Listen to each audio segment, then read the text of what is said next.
আমরা আজ এমন একটি দ্বারপ্রান্তে মহাযুদ্ধে দাঁড়িয়ে আছি, যা হয়তো মানব ইতিহাসের সবচেয়ে ভয়ানক হতে চলেছে। আর সেই অগ্নিগিরি কিনারায় দাঁড়িয়ে আছে যা ফুঁসে ওঠার অপেক্ষায়। একদিকে ইরান, যা একমাত্র সত্যিকারের সামরিক দানব, এবং অন্যদিকে ইসরায়েল, টেকনোলজি চূড়ায় থাকা এক অত্যাধুনিক সামরিক শক্তি। আর তার নির্দ্বিধায় বলা যায়, তাদের গর্জন যদি একবার শুরু হয় তাহলে পুরো বিশ্ব কেঁপে উঠবে। আর এই যুদ্ধ একবার শুরু হলে ফলাফল হবে ভয়াবহ, রক্তাক্ত এবং ধ্বংসাত্মক। এই মুহূর্তে প্রশ্ন একটাই, কোন দানব জেগে উঠবে? ইরানের যে তার বিশাল সামরিক শক্তি এবং ব্যালিস্টিক মিসাইল ক্ষমতার সাথে সেই গোপন সামরিক ঘাঁটি নিয়ে প্রস্তুত, নাকি ইসরায়েল যে প্রযুক্তি এবং পারমাণবিক শক্তি মিশ্রণে এক মধ্য দানব পরিণত হয়েছে?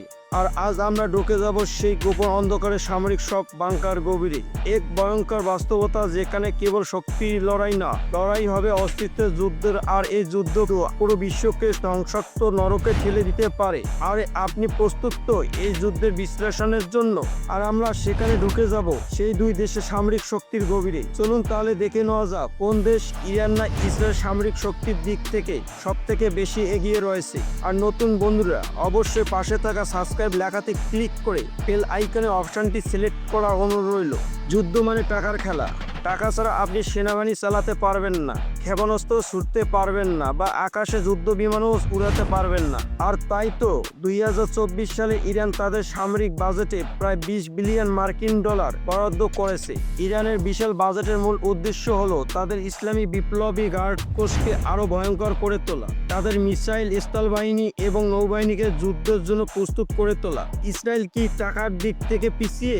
মোটেও না, বরং তারা বরাদ্দ করেছে প্রায় 28 বিলিয়ন মার্কিন ডলার, যা ইরানের তুলনায় অনেকটা বেশি। আর এই টাকা দিয়ে তারা তৈরি করেছে উন্নত প্রযুক্তি, উন্নত বিমান এবং এমন সব অস্ত্র যা মুহূর্তের মধ্যে শত্রুকে নিশ্চিত করে দিতে পারে। কিন্তু শুধু টাকার পরিমাণে যুদ্ধ বিজয় নির্ধারণ করতে পারে না। উন্নত প্রযুক্তি, কৌশল এবং যুদ্ধক্ষেত্রে অভিজ্ঞতা একসাথে যুদ্ধের প্রভাব ফেলে।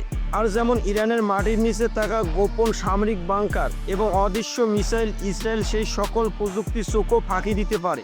ইরানের কোন দানব কখন জেগে উঠবে তা এখনো কেউ বলতে পারে না। ইরানের সবচেয়ে বড় শক্তি কি জানেন? তাদের বিশাল সেনাবাহিনী। তাদের রয়েছে 7 লক্ষ অ্যাক্টিভ মিলিটারি, এর মধ্যে 4 লক্ষ সেনা নিয়মিত বাহিনীতে আর 1,75,000 সেনা সদস্য IRGC-তে নিয়োজিত। আর তারা সবসময় প্রস্তুত যে কোনো বিপর্যয়ের জন্য। আর কিন্তু এখানেই শেষ না, ইরানের 3,75,000 জন রিজার্ভ সেনা রয়েছে, যারা যে কোনো মুহূর্তে যুদ্ধক্ষেত্রে নামতে প্রস্তুত। ইরানের সেনাবাহিনী ইয়েমেনের এবং সিরিয়ার মতো যুদ্ধের ইতিমধ্যে অভিজ্ঞ হয়ে উঠেছে।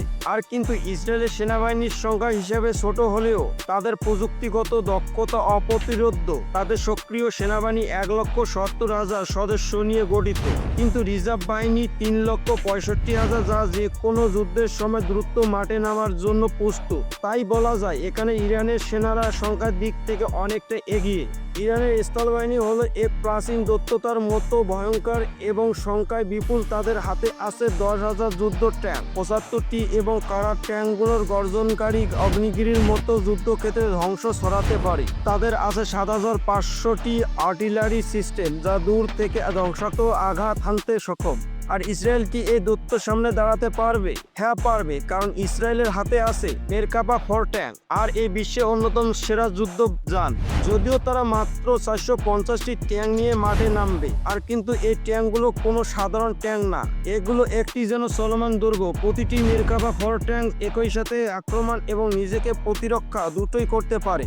আর তবে ইরানের গোপন আশ্রয়গারে কি লুকিয়ে আছে তা কিন্তু এখনো অজানা রহস্য।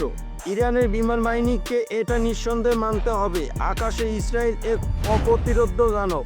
আর কিন্তু ইসরায়েলের 350টা আধুনিক যুদ্ধ বিমান, তার মধ্যে F-35, F-16 আর F-15 রয়েছে, যা বিশ্ব সেরা যুদ্ধ বিমান হিসেবে পরিচিত।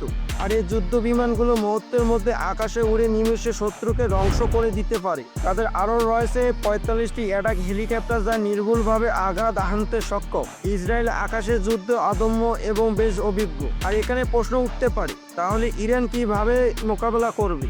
কারণ ইরানের হাতে আছে 320টি যুদ্ধ বিমান এবং মাত্র 10টি অ্যাটাক হেলিকপ্টার। সেই সাথে ইরানের বিমান বাহিনী কিছুটা পুরানো দিনের প্রযুক্তি ব্যবহার করে, কারণ পশ্চিমাদের নিষেধাজ্ঞার কারণে তারা এখনো উন্নত প্রযুক্তি আপগ্রেড করতে পারেনি। কিন্তু ইরানের গোপন কৌশল এবং বিশ্বের অজানা মিসাইল ক্ষমতা ইসরায়েলের এই আধুনিক বাহিনীর ওপর হুমকি হতে পারে। ইরানের আকাশ শক্তি হয়তো আজকের জন্য দুর্বল, আর কিন্তু কে জানে কোন অজানা আকাশ যুদ্ধের প্রযুক্তি তারা তৈরি করে রেখেছে। বিমান বাহিনী ইরান ইসরায়েলের শেষ আকাশের শক্তি দিয়ে পিছিয়ে থাকলেও নৌবাহিনীর দিক দিয়ে শক্তিতে কিন্তু বেশ এগিয়ে ইরান, কারণ ইরানের নৌবাহিনী সমুদ্রের সিংহের মতো। তাদের 20টি সাবমেরিন, 70টি পেট্রোলিয়াম বোট এবং 15 মাইল এয়ারফেয়ার জাহাজ। পার্শ্ব উপসাগর থেকে ভারত মহাসাগর পর্যন্ত ইরানের শক্তি ছড়িয়ে ছিটিয়ে রয়েছে।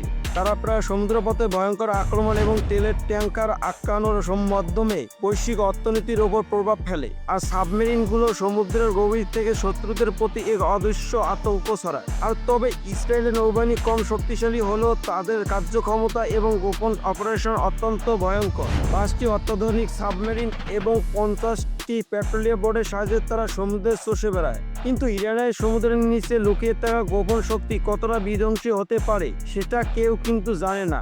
ব্যালিস্টিক মিসাইল এবং পারমাণবিক শক্তি যুদ্ধের শেষ আঘাত, ব্যালিস্টিক ক্ষেপণাস্ত্র এবং পারমাণবিক শক্তি এখানে ইরানের হাতে আছে।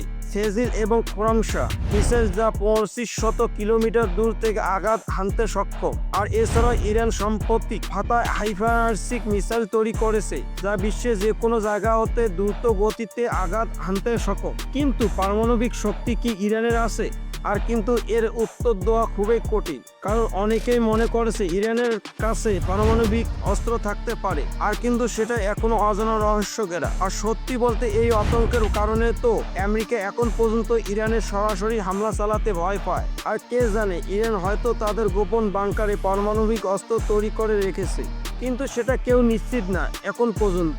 আর ইসরায়েলের হাতে আছে জেরিকো ক্ষেপণাস্ত্র, প্রায় 5000 কিলোমিটার দূরত্বে আঘাত হানতে সক্ষম। আর তারা প্রায় 85টি পারমাণবিক ওয়ারহেড নিয়ে দাঁড়িয়ে আছে। আর যদিও ইসরায়েল আজ পর্যন্ত তাদের পারমাণবিক শক্তির কথা নিজে প্রকাশ করেনি, তবে বেশিরভাগ বিশেষজ্ঞরা অনুমান করে যে ইসরায়েলের হয়তো পারমাণবিক অস্ত্র আছে, কিন্তু এটা এখনো এতটা পুরোপুরি সঠিক নয়। আর মজার ব্যাপার কি জানেন, ইসরায়েল নিজেরা কখনো পরীক্ষা না করলেও পুরো বিশ্ববাসী মনে করে তাদের কাছে পারমাণবিক শক্তি আছে। আর যদিও আমরা ধরে নেই পারমাণবিক শক্তির দিক থেকে ইসরায়েল আজ অপ্রতিরোধ্য শক্তি, আর তবে ইরান মাটির গভীরে লুকিয়ে থাকা এক রহস্যময় শক্তি। প্রকৃত ক্ষমতা হয়তো আমাদের এখনো অজানা রয়েছে। ইরানের বাংকারের ভেতরে এমন কিছু লুকিয়ে থাকতে পারে যা ইসরায়েলের চেয়েও 1000 গুণ বেশি ভয়ঙ্কর হতে পারে, সেটা পারমাণবিক অস্ত্র হোক বা অন্য কিছু। আর তাহলে এই ভয়াবহ মহাযুদ্ধে আসলে কে জিতবে? ইরানের বিশাল সেনাবাহিনী, অজানা শক্তি, ব্যালিস্টিক মিসাইল এবং অনিশ্চিত পারমাণবিক শক্তি,